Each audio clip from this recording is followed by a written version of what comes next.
Allahu Akbar, Allahu Akbar. Manusia akan mengikuti iblis. Allah. Fa inna jahannama jazaukum. Sesungguhnya neraka jahanam itulah balasan untuk kamu sekalian.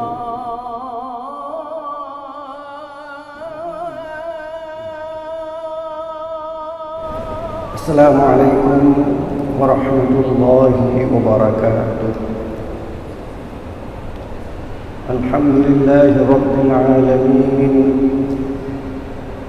Wal 'aqibatu lil muttaqin. ولا عدوان إلا على الظالمين. أشهد أن لا إله إلا الله رب العالمين، وأشهد أن سيدنا محمدا سيد الأول والآخرين، سيد الأولين والآخرين. اللهم صل على سيدنا محمد وعلى آله وأصحابه أجمعين. Hadirin, hadirat, peserta halaqah maghrib pada Masjid Raya Baitur Rahman yang kita cintai ini, para pendengar radio Baitur Rahman di mana saja anda berada, para pendengar radio Republik Indonesia Banda Aceh, para pendengar Serambi FM, dan para pendengar radio-radio lainnya yang turut serta menyebarluaskan halaqah maghrib yang berasal dari Masjid Raya Baitur Rahman yang kita cintai ini. Marilah kita panjatkan puji dan syukur kepada Allah Subhanahu wa taala yang terus-menerus memberikan nikmat dan karunia-Nya kepada kita semua. Di antaranya adalah diperpanjang umur kita sampai kepada tahun 1446 Hijriah ini. Mudah-mudahan waktu yang telah diberikan kepada kita telah kita gunakan sesuai dengan tuntunan Allah dan Rasulnya. Selawat beriring salam tidak pernah lupa kita sampaikan kepada baginda Rasulullah sallallahu alaihi wasallam, kepada seluruh keluarganya, kepada seluruh para sahabatnya, kepada seluruh tabi'in dan tabi'in yang telah menyebarluaskan ajaran Islam hingga sampai ke bumi Aceh ini. Aceh pernah tersohor di dunia karena melaksanakan syariat Islam secara utuh. Itulah sebabnya para ulama dan cendekia Aceh ingin lagi Aceh muncul seperti zaman dahulu kala. Hadirin hadirat yang dirahmati Allah, beberapa hari yang lalu jamaah haji Aceh telah semuanya pulang ke Aceh dari melaksanakan ibadah haji di tanah suci. Mereka telah melaksanakan salat arba'in. Salat sunat arba'in artinya 40 waktu mereka lakukan salat berjamaah di Masjid Nabawi. Dan di saat mereka pulang ke Aceh, semangat itu saya kira tetap ada pada mereka. Walaupun mereka tidak salat di Masjid Raya Baitur Rahman, tapi mereka salat di masjid atau menasah yang dekat dengan tempat tinggalnya. Sehingga kata orang, masjid di Aceh ini banyak sekali dan bagus sekali, tetapi kalau kita lihat jamaahnya tidak banyak. Saya kira dengan bertambahnya jamaah haji dan bertambahnya juga jamaah umrah, maka jamaah di masjid atau menasah atau musalla insya-Allah akan terus bertambah di bumi Aceh, di bumi Iskandar Muda yang kita cintai ini. Inilah harapan kita di awal tahun 1446 Hijriah. Masjid, musalla, menasah penuh dengan jamaah, sehingga pelaksanaan syariat Islam secara utuh terwujud di tanah Rencong ini. Hadirin hadirat yang dirahmati Allah, sambil kita duduk beriktikaf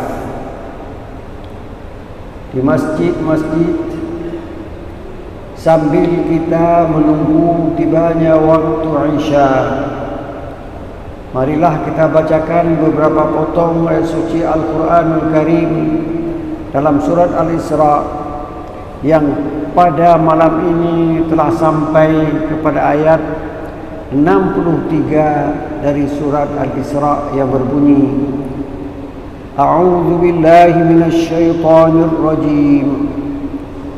Qala idhhab faman tabi'aka minhum fa inna jahannama jazaa'ukum jazaa'an mawfura. Allah berfirman kepada iblis, idhhab, pergi kamu, tak usah bicara lagi dengan saya.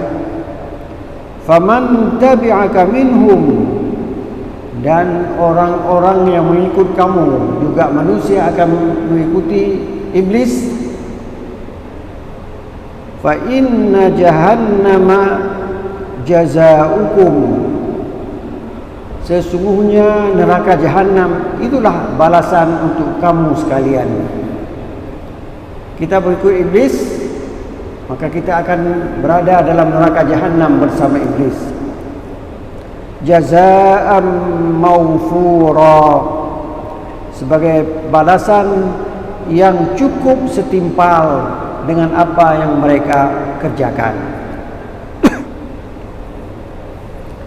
Ayat ini masih berhubungan dengan ayat sebelumnya, ayat 63, ada hubungannya dengan ayat 62 yang berbunyi, Qala ara'aitaka hadha alladhi karramta alayya la in akhartani ila yaumil qiyamati la ahtanikanna dzurriyyatahu illa qalila. Ayat 62 yang berbunyi,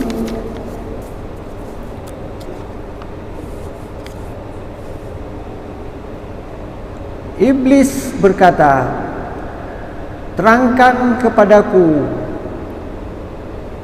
orang yang kamu muliakan lebih dari aku, dan aku minta kepadamu ya Allah, seandainya engkau memberi kesempatan hidup kepadaku hingga hari kiamat, la ahtanikanna dzurriyyatahu, akan saya sesatkan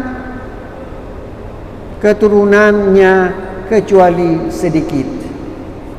Begitu kata iblis di depan atau berdialog dengan Allah Subhanahu wa taala. Dia mengatakan, kenapa Adam itu kamu muliakan lebih dari aku? Padahal aku engkau ciptakan dari api dan engkau ciptakan dia dari tanah. Seolah-olah api lebih bagus dari tanah. Padahal kedua-duanya itu ciptaan Allah. Api ciptaan Allah tanah juga ciptaan Allah, tidak lebih yang satu dari yang lain. Tetapi iblis enggan untuk sujud kepada Adam. Allah marah dan Allah berfirman, qala idhhab. Allah berfirman, tidak usah banyak bicara lagi. Idhhab, pergi saja kamu. Faman tabi'aka minhum, dan orang-orang yang mengikut kamu di antara mereka, di antara manusia, nanti cucu Adam yang ingin kamu sesatkan, kalau ikut kamu silakan ikut. Tapi ada tapinya. Fa inna jahannama jazaa'ukum, balasan untuk kamu adalah jahannam, neraka jahannam. Jelas Allah mengatakan kepada iblis dan pengikut iblis, jazaa'an maufura, sebagai balasan yang setimpal dengan apa yang kamu kerjakan.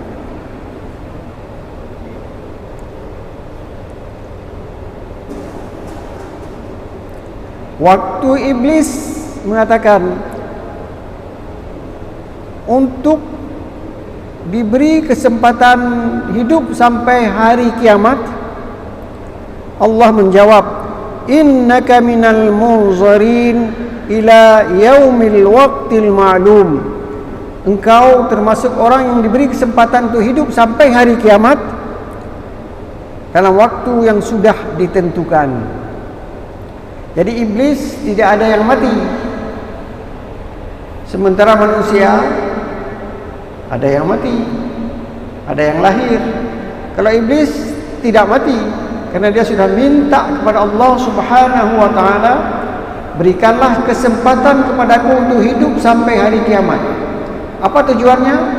La'ahtanikanna, saya akan menyesatkan semua mereka. La'ahtanikanna dzurriyyatahum, saya akan menyesatkan keturunan-keturunan Adam. Jadi iblis tidak mau masuk neraka jahanam sendirian. Ada teman, temannya itu manusia. Kalau malaikat tidak mungkin digoda, karena malaikat kalau disuruh sujud, sujud. Fasajadu, mereka sujud. Illa iblis, kecuali iblis. Iblis minta kepada Allah untuk diberi kesempatan hidup sampai hari kiamat, dan sebelum dia meninggal, dia dimatikan oleh Allah. Dia sudah mengganggu manusia yang ada di bumi ini. Kadang-kadang kita juga diganggu, walaupun kita pergi ke masjid juga diganggu. Apa cara dia mengganggu?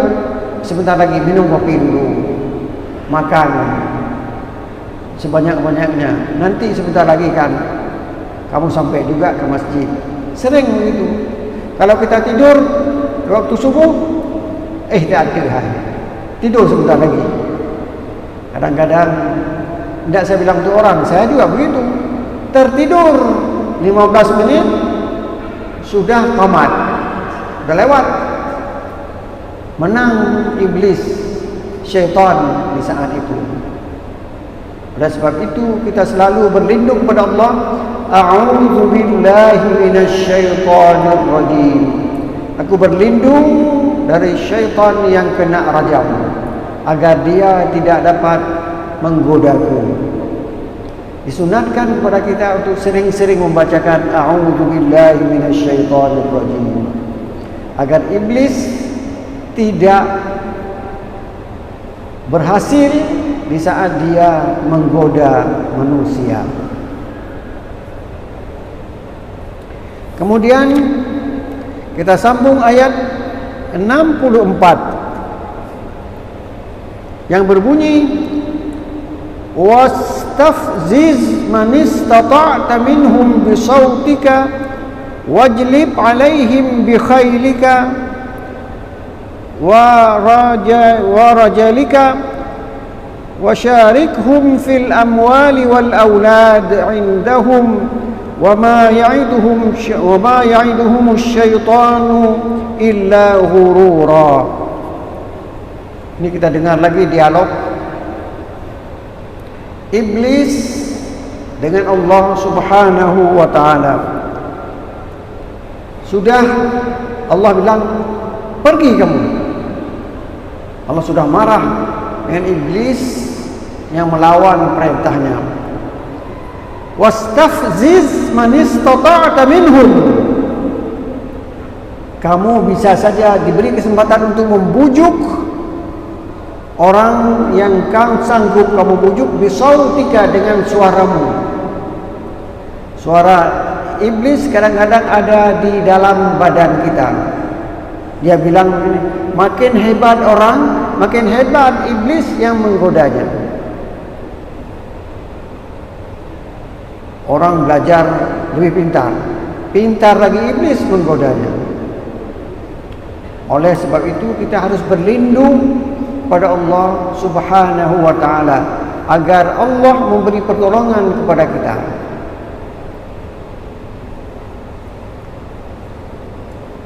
Wajlib alaihim bi khailika wa rajilik, dan kerahkanlah kepada mereka pasukan berkuda yang berjalan dengan menunggang kuda atau berjalan dengan jalan di atas bumi. Wasyarikhum fil amwal, kemudian kamu bisa berserikat dengan mereka. Siapa mereka? Orang-orang yang sama pendapatnya menjadi pengikut iblis. Jadi pengikut iblis sudah digoda oleh iblis dan mereka bersama-sama bekerja untuk menolong iblis atau mematuhi perintah iblis. Gimana caranya? Fil amwal, dengan menggunakan harta benda. Harta benda yang ada pada mereka digunakan untuk melawan perintah Allah Subhanahu wa taala. Contoh kecil yang sering saya bicarakan di sini, kita membayar kopi kepada orang lain. Hai, membayar kopi ya. Ben ya ile Pak semayang. Itu caranya dengan harta. Kita memberikan derma kepada orang yang sealiran dengan kita. Tidak usah pergi ke masjid. Salat kan bisa di tempat di mana saja. Ju'ilat liyal ardu masjidan, dijadikan bumi, kata Rasulullah, kepadaku tempat sujud. Tidak usah ke Masjid Raya Baitur Rahman. Di sini kan nanti kita bisa. Kemudian tambah lagi. Kalau waktu maghrib terbatas, selesai, sudah sampai waktu Isya, sudah menang iblis. Kemudian wal aulad, anak-anak disuruh untuk melawan perintah Allah. Caranya bagaimana? Tidak pernah ditegur anak-anak kemana pergi. Anak-anak sekarang sudah jadi anak begal. Kenapa anak begal? Karena dia sudah jadi pencandu sabu-sabu. Uang hari ini diminta pada orang tuanya. Orang tuanya kaya, kasih uang. Besok kasih lagi. Terus kasih, kan habis juga uang orang tua. Akhirnya si anak itu mulai mencari nafkahnya dengan berzina dengan orang-orang kaya agar dapat uang, atau minum khamar dengan orang-orang yang minum khamar.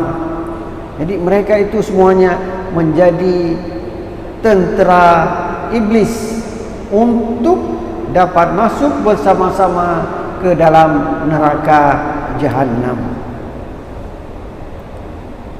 Wa'idhum, dan berilah janji kepada mereka. Kita sekarang tahu bagaimana kita digoda oleh iblis. Waktu dulu, dan saya bilang untuk orang lain, untuk saya sendiri, waktu disuruh pergi sekolah oleh orang tua saya, buku pun tidak tergoda. Kan yang penting kita cari uang, tidak usah pergi sekolah. Jadi tukang apa? tukang aduk pasir. Tak perlu ilmu tu. Ambil pasir, aduk dengan semen. Kemudian bagaimana caranya, sudah ada yang bantu, kan kita dapat uang. Sementara orang yang pergi sekolah enggak ada uang. Kan kayaknya orang yang mengikuti godaan syaitan, wa'idhum, berdah janji kepadanya. Kamu untuk apa sekolah? Untuk hafal Quran? Untuk apa belajar? Untuk apa? Untuk apa? Kan tidak ada uang. Hidup ini sangat diperlukan uang. Tahu-tahu satu orang yang terus sekolah dia sabar walaupun tidak dapat uang, sementara yang satu orang ini terus dapat uang walaupun sedikit. Akhirnya waktu tamat sekolah, anak ini dia diangkat menjadi, ataupun dia bisa berjualan di toko ayahnya. Sudah tahu bagaimana cara mengatur. Akhirnya dia jauh lebih tinggi pendapatannya ketimbang tukang batu yang dari kecil kerjanya itu sampai tua. Dia tidak, sudah dijanjikan oleh syaitan untuk tidak bersekolah. Ini contoh. Kalau kita sudah sampai 60 tahun, 70 tahun, tidak mungkin lagi kita kembali ke 20 tahun, tidak mungkin. Apalagi kalau kita sudah mati, ada di alam barzakh, kita mau kembali ke dunia, tidak mungkin lagi. Nanti sesudah ditimbang amalan kita, diputuskan, fa amma man khaffat mawazinuhu fa ummuhu hawiyah. Orang yang buat baik, perbuatan baiknya sedikit, maka dia dimasukkan ke dalam neraka namanya hawiyah. Dengan siapa hidup dalam neraka? Dengan iblis. Begitulah. Hadirin hadirat yang berbahagia, ini peringatan daripada Allah kepada saya sebagai yang membacakan dan kita yang mendengarkan ayat suci Al-Quran Al-Karim. Kita hati-hati dalam kehidupan ini, karena hidup di dunia sekali, tidak mungkin kita balik lagi untuk hidup untuk kedua kali. Tidak. Sudah hidup di dunia, pasti akan menjadi penghuni alam barzakh. Amal tidak ada. Orang yang punya amal di alam barzakh hidup bahagia. Kenapa? Dia sudah mengajar orang membaca Quran. Orang membaca Quran yang sudah diajarkan oleh orang tersebut, pahalanya dapat kepada orang yang baca Quran, dan sebahagian pahalanya juga kembali kepada yang mengajarkannya. Begitu. Jadi kita mengajar orang dapat pahala, dan pahala itu akan berguna di saat anak didik kita melaksanakan apa yang kita ajarkan itu. Hadirin hadirat yang berbahagia, kita tidak perlu mengagungkan keturunan kita.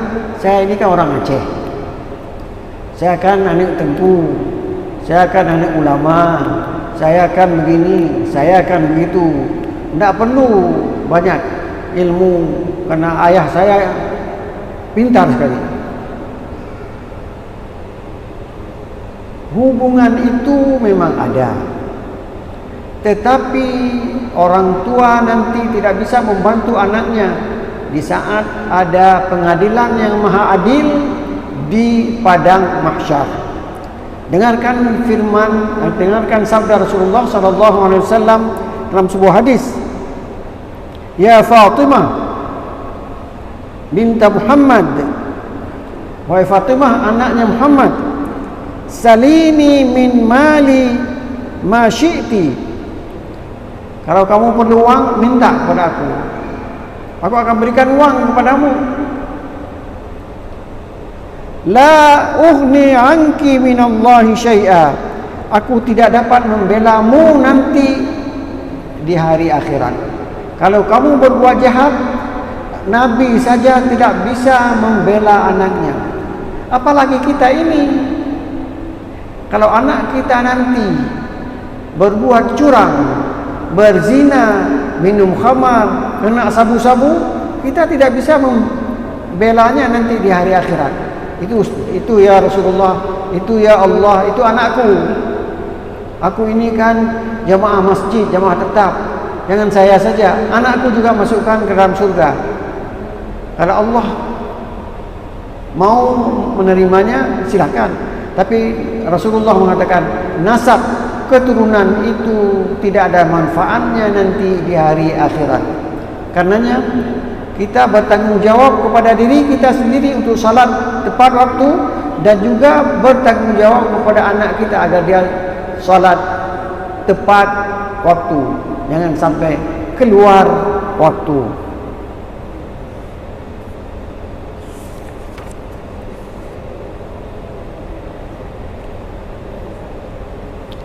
Kita sambung ayat 66. Rabbukumul ladzi yusji lakumul fulka fil bahr litabtaghu min fadlih innahu kana bikum rahima. Ayat 66 dari surat Al-Isra. Tuhanmu yang melayarkan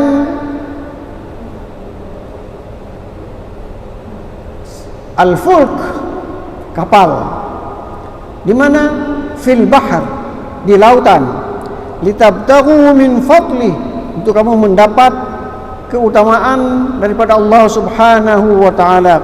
Innahu kana bikum rahima. Ini ceritanya tadi antara dialog iblis dengan Allah. Sekarang sudah ada ayat tentang Allah yang mengatur kehidupan kita di dunia ini. Akibatnya seorang ahli tafsir memberi penjelasan, i'lam, ketahuilah, annahu ta'ala, bahwa Allah Subhanahu wa ta'ala ada ila dzikrid dalail, kembali untuk menyebutkan bukti-bukti keesaannya, ad-dalla ala qudratihi, yang menunjukkan kepada kekuasaannya, wa rahmatihi, dan kasih sayangnya. Jadi kita dapat pertolongan dari orang. Ketahuilah itu sumbernya daripada Allah Subhanahu wa taala. Jadi Allah itu punca dari segala-galanya. Jangan kita lupakan Allah, karena ada orang yang memberi bantuan kepada kita. Dia memberi bantuan dengan syarat, kamu jangan salat ya. Sekarang kan banyak orang memberi bantuan, tapi tujuan-tujuan tertentu ada. Kita tidak. Kita tidak akan menerima bantuan kalau bertentangan dengan kehendak Allah Subhanahu wa taala, karena Allah itu Maha Perkasa. Kalau kita ini kadang-kadang kaya, besok sudah miskin. Kadang-kadang kita punya jabatan, besok sudah tidak ada jabatan lagi. Maka di sini Allah memberitahu kepada kita, Rabbukumul ladzi yusji lakumul fulk. Tuhanmu lah yang membuat kapal itu berlayar di mana? Di lautan. Bahwa kamu naik kapal dibayar oleh orang lain, oke, betul. Tapi kamu jangan ikut perintah dia untuk tidak salat. Saya akan bayar tiket, tapi kamu syaratnya jangan salat ya. Kita tidak bisa menerima, karena itu bertentangan dengan perintah Allah. Aqimis shalah, laksanakan salat. Dialah yang mengatur pelayaran kapal yang ada di lautan. Litabtaghu min fadlih, untuk kamu mencari keutamaan yang ada di lautan itu. Laut itu sumber rezeki. Di ayat lain Allah berfirman,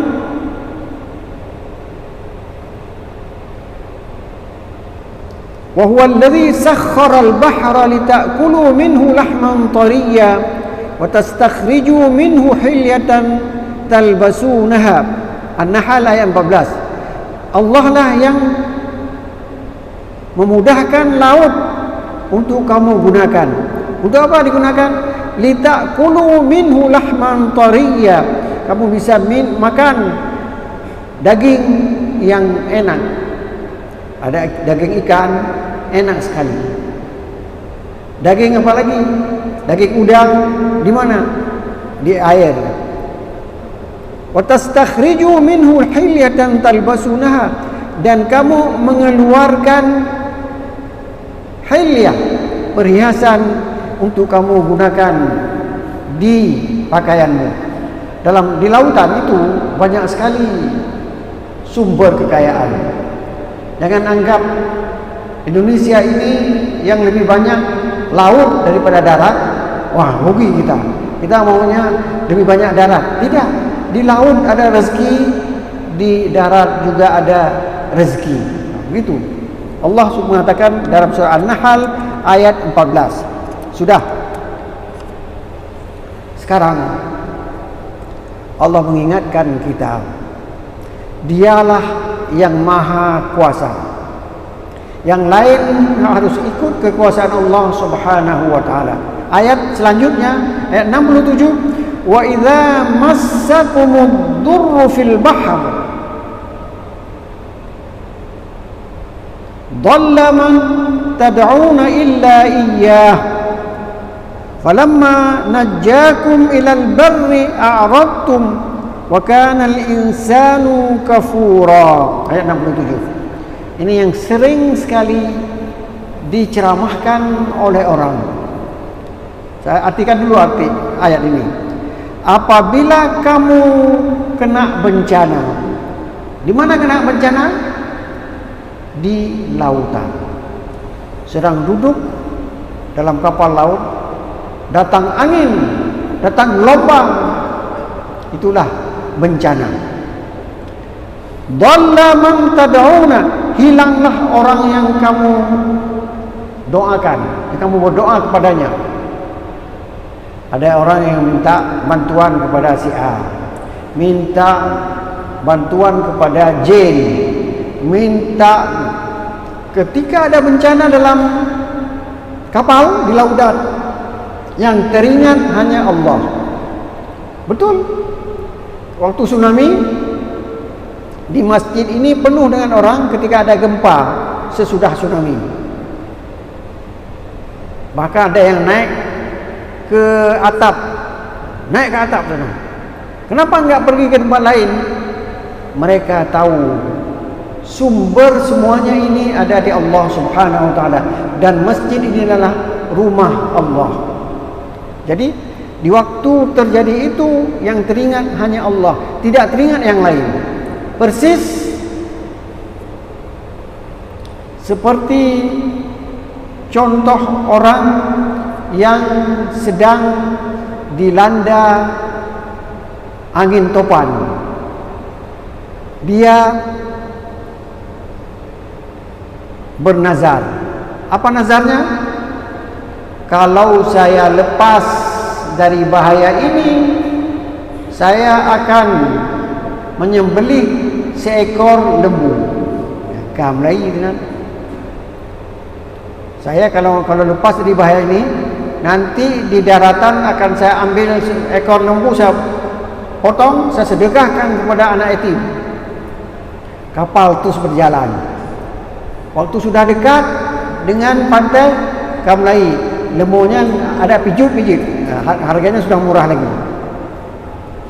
Datang lagi dekat. Waktu dekat hanya jadi nemo kameng untuk. Waktu sudah sampai di daratan, dah lupa. Apa kata Allah?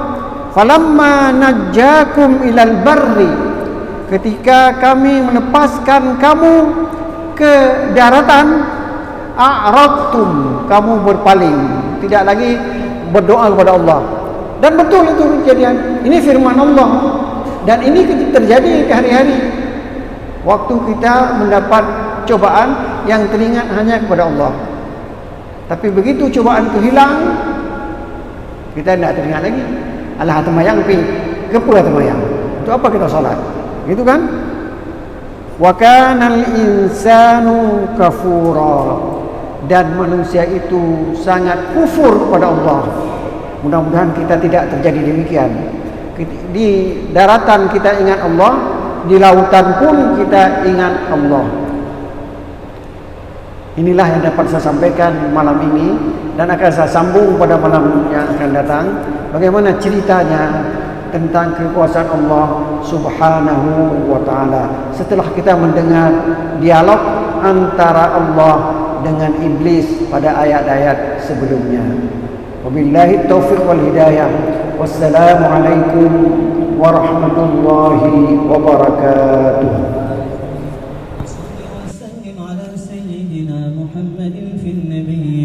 وصل وسلم على سيدنا محمد في المرسلين وصل وسلم على سيدنا محمد في الملأ الأعلى إلى يوم الدين وصل وسلم على سيدنا محمد وعلى آله وصحبه أجمعين ولقد أشروا لنعت من أوصافه تحيي القلوب تهيج الأشجانا والله قد أثنى عليه فما يساوي القول منا